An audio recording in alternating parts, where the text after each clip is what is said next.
aad baad maasantay walaal aad baan kugu mahadnaqayaa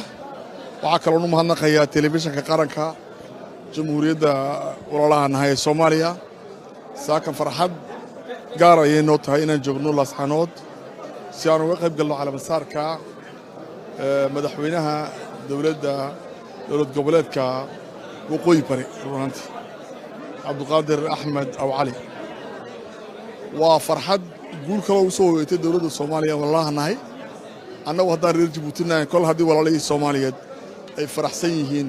aad iyo aad baan u faraxsannahay farxadda aan la dareemaynaa la qaybtamaynaa hableena runtii waan u sidnaa annagoo jamhuuriyadda Djibouti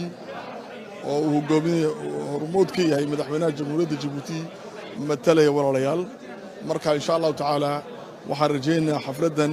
sida quruxda badan loo soo agaasimay sidii loogu talagalay loo baahnaa bay u dhicin insha Allah taala wixii fariimo aan dareynana kulay kelmadda aan jeedin doono ayaan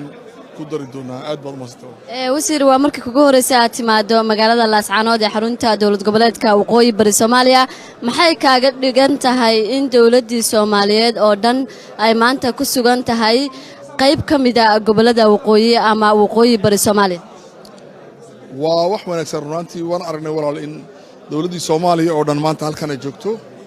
taasna waxay na tusaysaa oo dadka oo dhan tusaysaa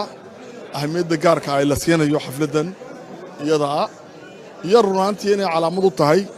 wadajirka ummadda Soomaaliyeed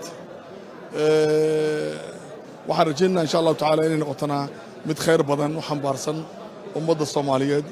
iyo dowladda runtii federaalka ee Soomaaliya aad baa maasantay aad